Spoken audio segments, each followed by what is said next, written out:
हिंदी में यूपीएससी की तैयारी से संबंधित प्रोग्राम्स को देखने के लिए सब्सक्राइब करें स्टडी IQ IAS हिंदी। दोस्तों, अगर मैं पूर्वांचल की बात करूं तो एक सोहर गाया जाता है, जुग जुग जिये सु ललनवा अंगनवा के भाग जागल हो, ललना लाल हुई है कुलवा के दीपक। इस सोहर को जब भी मैं सुनता हूं तो मुझे वो एस्पिरेशंस दिखती हैं जो पेरेंट्स अपने बच्चों में देखते हैं।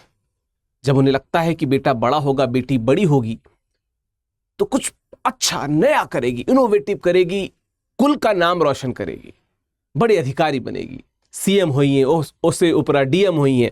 ये आप लोग सुना होगा अपने आसपास में, कहीं ना कहीं समाज में होता रहता है। हो क्या रहा है? मेरे पीछे आप आर्टिकल देख सकते हैं। सुप्रीम कोर्ट ने बाकायदा संज्ञान लेके कहा है। किस बात पे कहा है? वही बात जिसपे कई बार चर्चा हो चुकी है, जिसपे कई बार मैं आपसे बात कर चुका हूं। यार, कुछ दिनों पहले एक वीडियो मैंने किया था जहां पे नेपाल की एक लड़की ने सुसाइड कर लिया था किसी लड़के के कारण। और सुसाइड यानी कि आत्महत्या जैसे विषयों की बात करें तो बहुत बार ये चर्चा में आता है, अपने प्राण क्यों ले लेते हैं बच्चे। और कई बार हम ये सारी चीजें नई जनरेशन पे थोप देते हैं कि ये जनरेशन ही ऐसी है जो हार मान जाती है। हमारे समय में तो नहीं होती थी इस प्रकार की चीजें। ऐसा नहीं है। थोड़ा इन डेप्थ अगर हम एनालिसिस करेंगे तो पाएंगे कि बहुत सारे कारण जिम्मेदार हैं। और आज की इस क्लास में हम उन सभी कारणों पे बाकायदा ध्यान देंगे, बात करेंगे उन कारणों की। ऐसे कैसे हो गया कि कोई बेटा कोई बेटी पढ़ने के लिए आती है और सुसाइड कर लेती है? आज इस पे ही बात करेंगे, क्योंकि आर्टिकल जो है, आर्टिकल में सुप्रीम कोर्ट बाकायदा कह रहा है कि कुछ तो फिशी है, कुछ तो गलत है, कैंपसेस में कुछ तो गलत चल रहा है, जिस पे ध्यान दिए जाने की जरूरत है। और सबसे बड़ी बात कि उसने सुओ मोटो संज्ञान लिया है। ठीक है, खुद से संज्ञान लिया कि इन चीजों पे कहीं ना कहीं रोक लगनी चाहिए। इस पे ही हम बात करेंगे, क्या है घटना और सुप्रीम कोर्ट ने क्या कहा, उस पर भी बात करेंगे। घटना क्या थी? एक तो आपने IIT खड़गपुर की बात सुनी होगी, जहां पे फोर्थ वर्ष का एक लड़का अंडर ग्रेजुएट है, उसने सुसाइड कर लिया। दूसरी शारदा यूनिवर्सिटी की बात है, ग्रेटर नोएडा की यूनिवर्सिटी है और बहुत सारे नोएडा में जो इंस्टीट्यूशंस उनमें से एक है। और अगर पिछले कुछ दिनों में चर्चा में है तो इस कारण में चर्चा में है क्योंकि वहां पे जो BDS यानी कि बैचलर ऑफ डेंटल सर्जरी की स्टूडेंट थी ज्योति शर्मा, उसने हॉस्टल के कमरे में सुसाइड कर लिया। और उसमें क्या कहा, उसमें 2 फैकल्टी मेंबर्स उनका नाम आगे किया कि इनके कारण हमने सुसाइड कर लिया है। अगर आप थंबनेल देखा होगा, थंबनेल में आपने वो तस्वीर भी देखी होगी। मैं एक सीधी सी बात कहना चाहता हूं कि वो परिवार जो बहुत आशाओं से अपने बच्चे को पढ़ने के लिए भेजता है, पैसा बचाता है, जुटाता है, खुद सस्ते कन्वेंस के द्वारा ट्रैवल करता है, लेकिन कोशिश करता है कि बच्चा हमारा अच्छे से पढ़े। शायद एक टाइम का खाना ना खाएं पेरेंट्स, लेकिन इस बात को इंश्योर करते हैं कि बच्चा पढ़े। लेकिन बहुत से ऐसे कारण हैं जिन कारणों के कारण वो बच्चे सुसाइड करने पे, आत्महत्या करने पे आ जाते हैं। उन्हीं कारणों पे आज हम बात करेंगे। ठीक है, इसके पहले मैं आपको बताता चलूं कि जब आपके पेरेंट्स आपके लिए बड़े सपने देखते हैं तो आपकी भी जिम्मेदारी है कि उन सपनों के साथ जुड़ें। ये कोई वो थीम नहीं है कि मैं इतने गंभीर टॉपिक पे चर्चा कर रहा हूं। ये आपको बता दूं, बस इतना बता दूं कि अगर दिल से कह रहा हूं कि अगर आप सिविल सेवा परीक्षा की तैयारी कर रहे हैं और आप अभी भी कंफ्यूजन में हैं तो बेटा देर मत करो, बाद में फ्रस्ट्रेट हो जाओगे। इसलिए सही टाइम पे आप इस कोर्स से जुड़ सकते हो। और इस समय तो आप क्या है, स्टडी IQ ऑप्शनल फेस्ट चल रहा है, तो आप हिंदी साहित्य के साथ GS फाउंडेशन में जुड़ोगे तो देख रहे हो अधिकतम डिस्काउंट मिल जाएगा। पैसा भी एक बड़ी वजह रहती है। बहुत सारे फीचर्स है, अन्यथा फीचर्स है, उन फीचर्स की बात फिर कभी करेंगे। हालांकि हमारे जो वीडियो सेक्शन है उसमें लगातार फैकल्टीज, मैं खुद इस प्रकार के वीडियोस लेके आता रहता हूं जहां पे मैं इन सारे बिंदुओं पे बात करता हूं, आगे बढ़ जाता हूं। ठीक है, जो उच्चतम न्यायालय है उसने स्वतः संज्ञान लिया है। और अनुच्छेद 32 में जब हम रिट पिटीशन की बात करते हैं, जब 136 की बात करते हैं, तो सुप्रीम कोर्ट जो है वो अपनी अंतर्निहित शक्तियों के द्वारा स्वतः संज्ञान ले सकता है और ले सकता है। बात यहां पे देख लीजिए, यहां पे न्यायमूर्ति परदीवाला और न्यायमूर्ति महादेवन जो थी, उनकी खंडपीठ थी, स्वतः संज्ञान लिया। जरूरी होता है suo motu cognizance, suo motu चीजों पे एक्शन ले लेना बहुत जरूरी होता है। स्वतः संज्ञान का अर्थ क्या है, बस मैं पढ़ दे रहा हूं।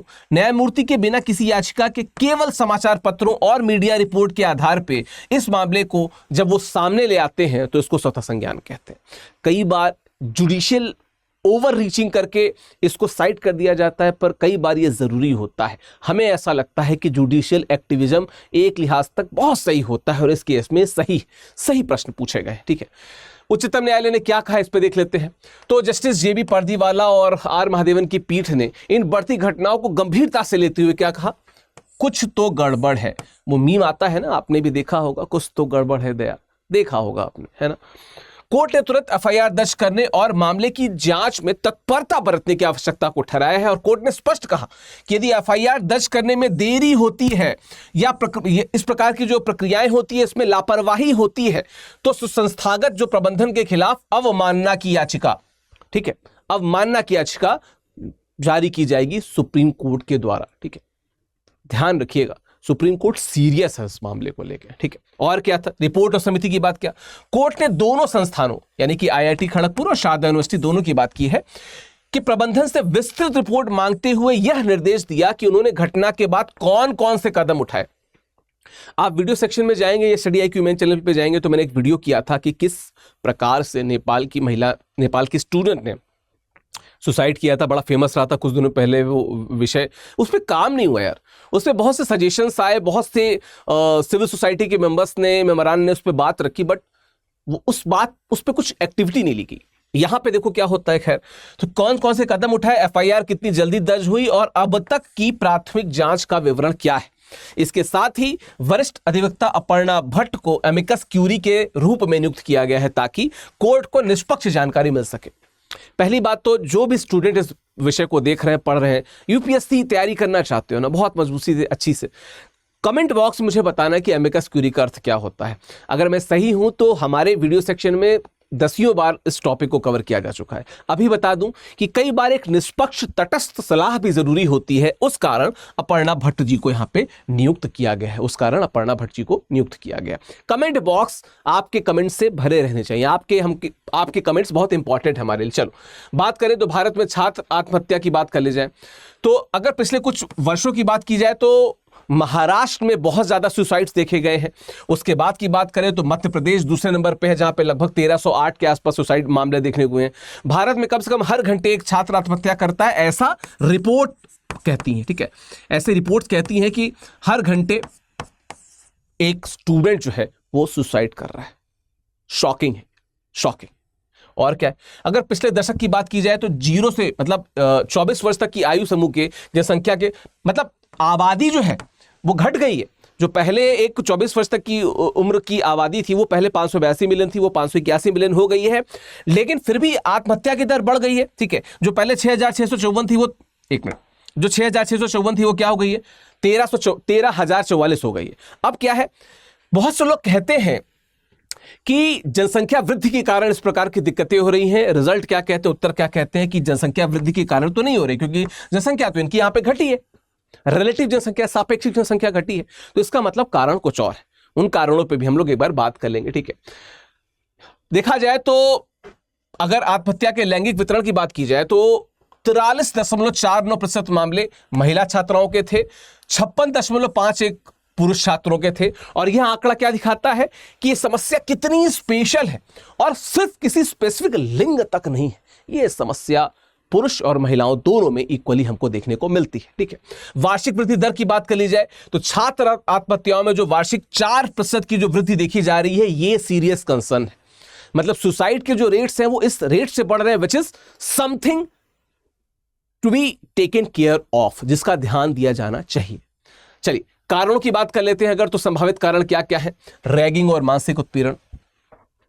बहुत समय से, मतलब मैं जब छोटा था तब से बात की जा रही थी कि रैगिंग बंद होगी, लेकिन आज भी संस्थानों में डायरेक्टली या इनडायरेक्टली रैगिंग होती है। मानसिक उत्पीड़न होता है, कई प्रकार का मानसिक उत्पीड़न होता है, कई प्रकार से स्टूडेंट्स को टॉर्चर किया जाता है, कई बार टीचर्स के द्वारा, कई बार सीनियर्स के द्वारा, कई बार फेलो स्टूडेंट्स के द्वारा, जो विभिन्न कारणों से आपको टॉर्चर करते हैं। जाति और लैंगिक भेदभाव। हम उस समाज में हैं जब हम कहते हैं कि हम 21वीं सदी के 1/4 जो समय है उसको पूरा कर चुके हैं। 2025 में चल रहे हैं हम लोग, 21वीं सदी का 1/4 भाग हो चुका है, लेकिन आज भी जाति आधारित भेदभाव होता है, लिंग आधारित लैंगिक भेदभाव होता है। अभी कुछ दिनों पहले जेंडर गैप रिपोर्ट बहुत चर्चा में थी, आप सब ने देखा होगा, एक कंसर्न का विषय है, पर क्या उस पर बात होती है। स्टूडेंट्स तो और नई प्रजाति, वो नई पौध है, उनको शुरुआत में ही इस दलदल में धकेल देना क्या सही है। यौन शोषण एक बड़ी समस्या है, ठीक है, जो सेक्सुअल एक्सप्लॉयटेशन होता है हर तरीके से होता है, सीनियर्स जूनियर्स के द्वारा या टीचर्स के द्वारा या अन्य तरीके का। कई बार ये बोल के नहीं होता है, इनडायरेक्ट होता है, पर हो रहा है। जब किसी को बार बार उसके कपड़े पहनने पे फप्ती कसी जाती है। और एक कहावत है कि नजर तेरी बुरी और पर्दा मैं करूं, ये कहावत बहुत लाजमी होती है और कॉलेजेस में आपने देखा होगा कि इस प्रकार की चीजें बहुत होती हैं, ठीक है। और अगर मैं बात करूं तो शैक्षणिक दबाव और प्रतिस्पर्धा, this is a very important point. अभी हम कैंपसेस में क्या बात होती है उस पर भी आएंगे, लेकिन उसके पहले आ जाए, बच्चा क्या बनेगा? आईएएस बनेगा। बच्चा क्या बनेगा? इंजीनियर बनेगा। देखो, इस वीडियो को जब आप देख रहे हो ना, जहां पे भी जाना, जो भी करना, जो मनाए करना, अच्छे व्यक्ति बनना, बस ये ध्यान रख लेना। अच्छे व्यक्ति बनने के बाद जो भी करोगे अच्छा करोगे। सिविल सेवा की तैयारी करोगे तो अच्छा करोगे, शिक्षक बनोगे तो अच्छा करोगे, इंजीनियर, खिलाड़ी, कुछ भी बनोगे अच्छा करोगे। अच्छे व्यक्ति बनना, ठीक है। और ये प्रतिस्पर्धा की बात क्या है? कोटा की बात कर ली जाए, करोल बाग की बात कर लीजिए। मैं तो सिविल सर्विसेज की तैयारी कर चुका हूं, यहां पे हम एक कोचिंग में पढ़ाते हैं। हम इस बात को इंश्योर करते हैं कि कंपटीशन खुद से रहे, सामने वाले व्यक्ति से ना रहे। मैं कई बार कहता हूं कि विमा के चैप्टर जो डायमेंशन हम लोग पढ़ते थे, तो हम लोग उसमें बात करते थे कि दो विपरीत डायमेंशंस की चीजों की तुलना कैसे की जा सकती है। तो आप भी तुलना ना कीजिए। अगर आप पेरेंट्स से इस वीडियो को देख रहे हैं तो कृपा करके हाथ जोड़ के मैं कह रहा हूं कि बच्चों के साथ इस प्रकार का कि तुलनात्मक चीजें कि वो वहां पहुंच गया, वो पहुंच गया, नहीं। आपका बेटा जहां पहुंचना होगा वो उससे आगे जाएगा, लेकिन आपकी जो तुलना है ना उसको डिप्रेस कर देगी, ठीक है। और क्या है? आर्थिक बोझ भी है। कई स्टूडेंट्स, अच्छा आर्थिक, जैसे अभी मैं अपने P2I बैच की बात कर रहा था, तो मैंने वहां पे बोला था कि कई बार बोल चुका हूं कि हर महीने आप 11,000 रुपए जीत सकते हैं, प्रीलिम्स की फीस वापस हो जाएगी हमारे कोर्सेज में। ये आपके आर्थिक बोझ को कम करती है और इसी बात को ध्यान में रख के ये चीजें बनाई गई थी। उद्देश्य है कि आईएएस अधिकारी बनाना, उद्देश्य पैसा ऐंठना वसूलना नहीं है। यहाँ पे इस बात का ध्यान रखिएगा। और ये आर्थिक बोझ स्टूडेंट पे कई बार भारी पड़ता है। बड़ी बड़ी यूनिवर्सिटीज में चले जाते हैं, लाखों करोड़ों पैसा फूकते हैं, फिर चीजें खराब हो जाती हैं। फिर क्या है? मानसिक स्वास्थ्य संबंधी सामाजिक कलंक। हमारी सोसाइटी में ना जो मेंटल इलनेस या जो मानसिक दिक्कतें होती हैं, इनको लोग सकारात्मक तरीके से नहीं देखते। सोसाइटी में लोगों को लगता है कि अगर कोई आदमी मेंटली किसी इशू को फेस कर रहा है तो पागल है। मुझे अभी भी याद आता है कि जब कोविड के दौर में मेरे एक बहुत क्लोज मित्र थे, वो किसी मेंटल डिस्टर्बिंग चीज़ से गुजर रहे थे। थोड़े से हम कह सकते हैं कि एंग्जाइटी को हैविली वो एक्सपीरियंस कर रहे थे। तो उनको मैंने बोला कि why don't you consult a person like a psychiatrist. वो और उनके परिवार का जो रिएक्शन था मैं भूल नहीं सकता। उनको ये लगता था कि मैं उनको पागल बता रहा हूँ। नहीं है यार, कर लो डिस्कस, जिंदगी सही हो जाएगी। मित्र से, बड़े से, सीनियर से, एक्सपीरियंस से बात करो, डिप्रेसिंग लोगों से नहीं। बहुत जगहों पे जो आईएएस की तैयारी करने में वहां पे हम देखते हैं कि एक मठाधीश जैसे लोग आ जाते हैं। इन मठाधीशों के पास नहीं जाना है, ठीक है। अच्छा, आदिवासी, LGBTQIA+ विकलांग छात्रों की अलग पहचान संबंधी चुनौतियां। जो लोग शेड्यूल कास्ट से होते हैं, शेड्यूल ट्राइब से होते हैं, lesbian, gay, bisexual, transgender, queer, intersex, asexual या अन्य जो सब कैटेगरीज उसके होते हैं, उनको जो टारगेट किया जाता है, उनके पहनावों को लेके, उनके बोलने को लेके, उनको चलने को लेके, वो भी होता है। और विकलांग छात्र, दिव्यांगों की तो खैर मैं मतलब वर्षों से सरकार पॉलिसीज बना रही है, लेकिन दिव्यांग छात्रों के बारे में डिटेल में कोई किसी इंस्टीट्यूशन में कुछ बदलाव हो रहा है क्या? क्या किसी बड़े इंस्टीट्यूशन ने इस प्रकार की चीज़ों की पहल शुरू किया कि उनके लिए कुछ स्पेशल बातें हैं क्या? अभी भी ऑफिस में आप जाते तो इस बार को ऑब्जर्व करते हैं कि वो जो ऑफिस है क्या वो दिव्यांग फ्रेंडली, दिव्यांग शब्द रख दिया गया है, पर हम उस पर अमल सिर्फ शब्द हिसाब से कर पा रहे हैं, प्रैक्टिकली नहीं कर पा रहे हैं। उस बिल्डिंग में, उस स्कूल में क्या दिव्यांग फ्रेंडली इंफ्रास्ट्रक्चर है? उत्तर आपको मिल जाएगा। इस कारण भी दिक्कतें होती हैं। और क्या है? राजनीतिक या धार्मिक सोच के कारण ये बहुत होता है। आपकी पॉलिटिकल आइडियोलॉजी कुछ भी हो, आप देश के नागरिक हैं और आप डिफरेंट आइडियोलॉजी रख सकते हैं, इसमें बुराई क्या है? लेकिन लोगों को टारगेट किया जाता है, धर्म की वजह से टारगेट किया जाता है। कई बार धर्म जानबूझ के बीच में ले आया जाता है और ये चीज़ें आजकल समाज में बहुत ज़्यादा हो रही हैं। आप इस वीडियो को जो देख रहे हैं, आप एक प्रबुद्ध नागरिक हैं, आपको इसको रोकना पड़ेगा, तब चीजें बेहतर हो पाएंगी, ठीक है। अच्छा, कैंपस की अगर बात कर ली जाए तो संभावित कारण और कुछ संस्थागत कारक क्या है? शारदा विश्वविद्यालय के केस की बात कर ली जाए तो संकाय सदस्य जो फैकल्टी मेंबर्स हैं उनके द्वारा उत्पीड़न होता है, टारगेट कर लिया जाता है। लोगों को लगता है कि यार ये मुखर रूप से कैसे आवाज रख रहे हैं, इसको दबा दिया जाएगा। इस प्रकार की चीजें होती हैं, इसको रोकना पड़ेगा। अपर्याप्त मानसिक स्वास्थ्य सहायता, मैं हमेशा कहता हूं कि कॉलेजेस में, स्कूल में मेंटल कंसल्टेशन होना चाहिए, साइकियाट्रिस्ट होने चाहिए जो देखें, एक्नॉलेज करें और फिर उसको उबारें उस चीज से। नहीं होता है। और क्या है? छात्रों की शिकायतों के लिए प्रभावी तंत्र, ये तो खैर वो एक बॉक्स बना रहता है कि कोई शिकायत हो तो यहाँ पे बता दीजिए, उस पर कोई सॉल्यूशन होता है क्या? कोई सॉल्यूशन, कोई समाधान नहीं मिलता।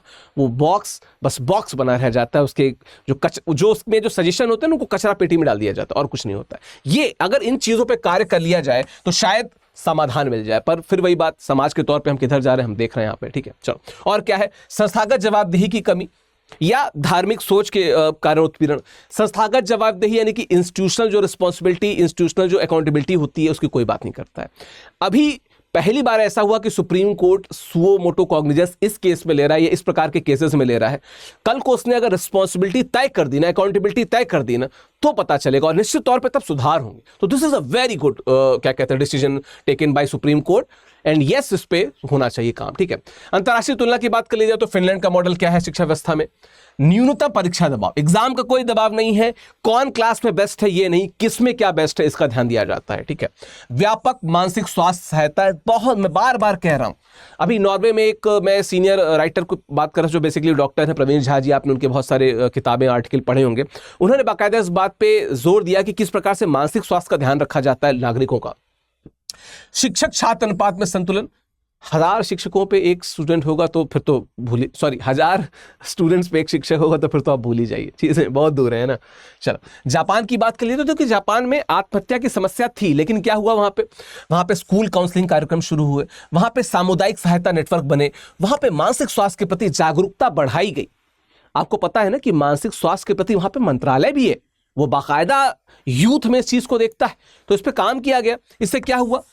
स्थिति में सुधार हुआ है। हम ऑस्ट्रेलिया की बात कर ले तो वहां पे हेड स्पेस, ठीक है, जैसे कार्यक्रम है कि दिमाग को प्रॉपर कूल रहने का स्पेस समय दिया जाता है, उसकी बात होती है।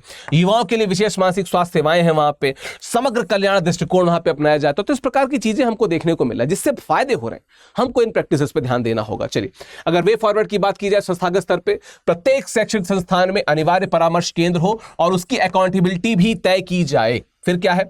24/7 हेल्पलाइन हो जो फोन भी उठाए, फोन उठाए, है ना, फोन उठा के रख ना दे, है या फोन ही ना उठाए, लाइन ही बंद है। संकाय सदस्यों के लिए क्या है? संवेदनशीलता परीक्षण, उनको भी बताया जाए भाई आपको कैसे बिहेव करना है। You are here to teach, to tell students कि आप कैसे बेहतर नागरिक बन सकते हैं, बेहतर फ्यूचर आप बना सकते हैं। आप उनको चराएंगे नहीं, डंडा लेके आप लाठी नहीं भाजेंगे, ठीक है। छात्र शिकायत निवारण तंत्र, यस, ये इससे जुड़ता हुआ है कि इस प्रकार से चीजें की जाए। और क्या है? नियामक स्तर पे यूजीसी द्वारा मानसिक स्वास्थ्य के लिए यस अनिवार्य दिशा निर्देश, और हर 6 महीने पे कितना फॉलो हो रहा है उसकी अकाउंटेबिलिटी चेक की जाए। संस्थानों के लिए मानसिक स्वास्थ्य बजट आवंटन की एक, मतलब हर 3 महीने पे, 4 महीने पे या 6 महीने पे, चलो, एक मेंटल क्या कहते हैं काउंसलिंग सेशन आयोजित किया जाए अच्छे साइकियाट्रिस्ट द्वारा, ताकि बच्चे कूल रहें, चिल रहें। नियमित ऑडिट और मॉनिटरिंग सिस्टम, नियमित लेवल पे इसकी ऑडिटिंग मॉनिटरिंग जरूरी हो जाती है। और क्या है? अगर हम बात करें तो पाठ्यक्रम सुधार, तनाव प्रबंधन और जीवन कौशल को पाठ्यक्रम में शामिल करना बहुत जरूरी है, मस्ट है, दिस इज अ मस्ट, जो शामिल किया जाना चाहिए। और क्या है? मूल्यांकन प्रणाली में हम कैसे सुधार कर सकें, ठीक है, वही बात कि क्लास में कौन बेस्ट है नहीं, किसमें क्या बेहतर है, कौन स्किल व्यक्ति रखता है, उसको आगे भी बढ़ाया जाए, उसको भी प्रमोट किया जाए, एक्स्ट्रा करिकुलर में काम किया जाए, ठीक है। निरंतर मूल्यांकन को प्राथमिकता, अगर किसी व्यक्ति को आप टैलेंट के रूप में देख रहे हैं तो लगातार उसको चेक करते रहिए कहां पे और बेहतर हो सकता है। शिक्षक प्रशिक्षण में क्या हो जाएगा? मानसिक स्वास्थ्य के प्रति संवेदनशीलता, इस पे फोकस किया जाए, ठीक है। छात्रों के साथ सकारात्मक संवाद के तरीकों को बढ़ाया जाए, और जो प्रारंभिक चेतावनी संकेतों की पहचान की जाए। अगर टीचर को ये बताया जाए कि कोई स्टूडेंट में उसको लगता है कि ये पैनिक हो सकता है तो उसको गाइड किया जाए, बेटा ये गलत है, तुम ऐसे बेहतर हो सकते हो, उसको काउंसल किया जाए, उसको काउंसलिंग मिले, तब वो बेहतर करेगा, तब वो पैनिक नहीं होगा। और अंततः कुछ और बात, सामाजिक परिवर्तन क्या? मानसिक स्वास्थ्य के प्रति जो सामाजिक कलंक है, लोग सोचते हैं कि भाई, अभी थोड़ी देर पहले मैंने बात की कि आप उसको बीमारी क्यों समझते हैं, पागल क्यों समझते हैं, मेंटल डिस्टर्ब कोई भी हो सकता है, आपको नहीं पता कि उसकी गंभीरता कितनी ज्यादा है। अगर सही समय पे काउंसलिंग नहीं मिली तो दिक्कत हो सकती है, ठीक है। असफलता को सामान्य जीवन का हिस्सा मानने की संस्कृति की, भाई अगर एक क्लास में 100 बच्चे हैं तो कुछ ही सफल होंगे, बाकी असफल भी हो सकते हैं, होता है असफल। असफल कौन नहीं हुआ है?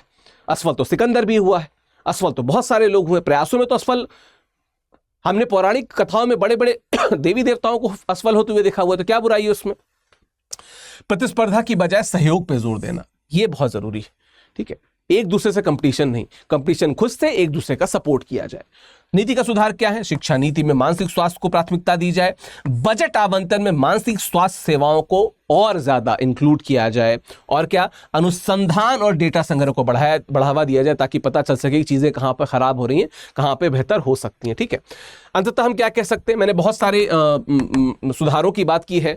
अगर कहीं से कोई सरकार बहादुर का कोई व्यक्ति इस वीडियो को देख रहा है, आप अपने दोस्तों तक पहुंचाएं, ग्रुप्स तक पहुंचाएं, ताकि हालांकि ये सुधार और ये परामर्श उनके पास पहुंचे होंगे, लेकिन एक बार फिर से पहुंचे और वो देखें, काम करें कि इस प्रकार से जो भविष्य की पौध है जिन पे भारत निर्भर होने वाला है, अगर वो सुसाइड करते जाएंगे तो this is not a good sign for us as a society. Bharat एक देश के तौर पे हमारे लिए अच्छा सिंबल नहीं।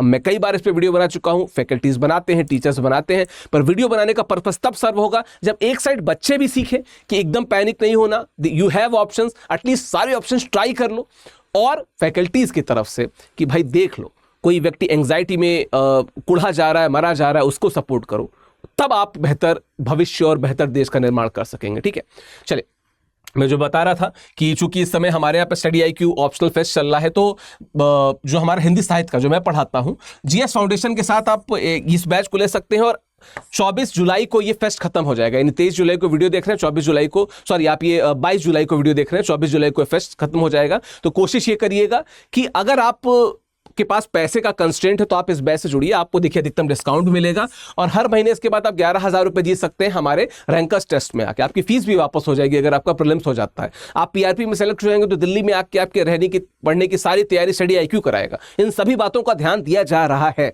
इतने सेंसिटिव है स्टडी IQ में हम लोग। तो प्लीज जब भी लीजिएगा तो इस कोड का इस्तेमाल कीजिएगा ताकि अधिकतम डिस्काउंट मिले आपको, विकास लाइव कोड का डिस्काउंट मिले। बाकी ये मेरा टेलीग्राम चैनल है, स्कैन करके आप इससे जुड़ सकते हैं, मेरी ईमेल ID है, यहां तक आप मुझसे पहुंच सकते हैं। विकास लाइव कोड का प्रयोग करके अधिकतम डिस्काउंट प्राप्त कर सकते हैं। मैंने बताया, कमेंट बॉक्स में आप जरूर बताइएगा कि आपको क्या लगता है, क्या कारण है और कहां हम बेहतर कर सकते हैं, देश कहां पे बेहतर कर सकता है।